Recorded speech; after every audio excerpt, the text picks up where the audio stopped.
Hello guys, please ignore my messy work area. Basically this is kind of a response vid to a great YouTuber called Dread Lunn.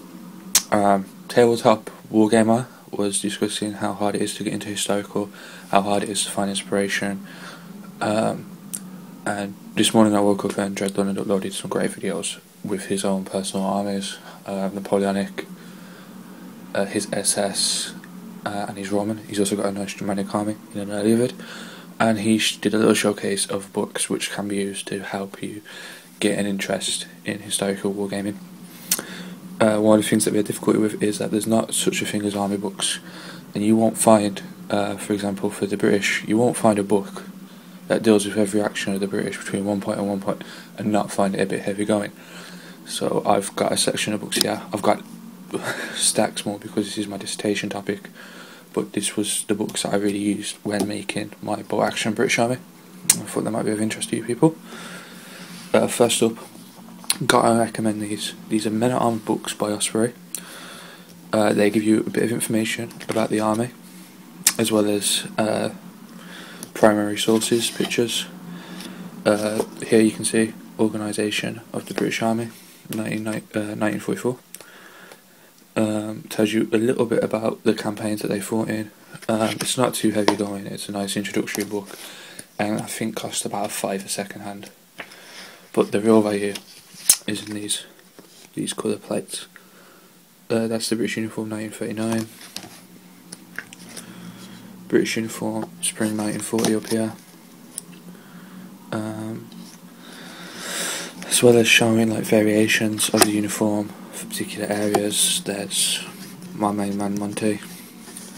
Yeah, great little book for helping you with your paint. That you can see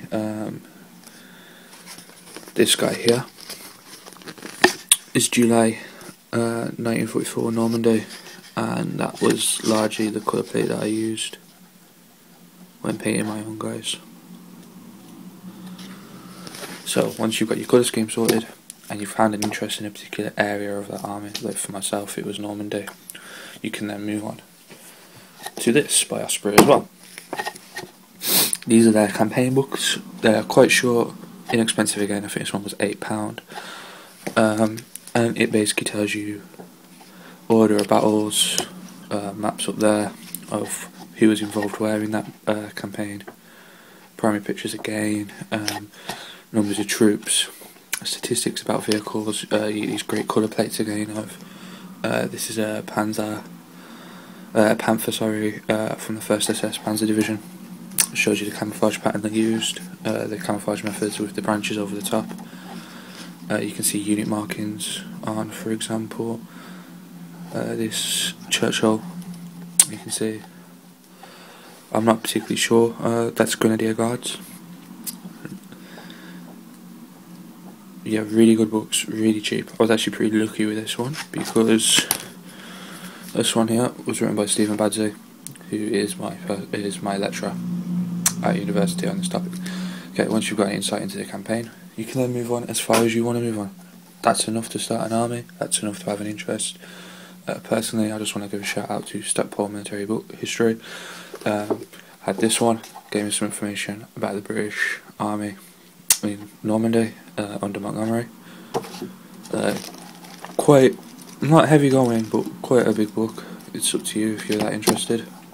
After reading the Osprey books, and I got a special interest in Goodwood, so there's my book about Goodwood.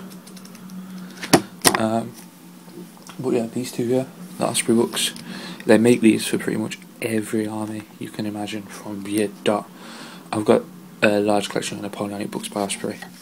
Never started a Napoleonic army, but if I wanted to, they're there. And this provided me with all my painting information, how I was going to do my colours.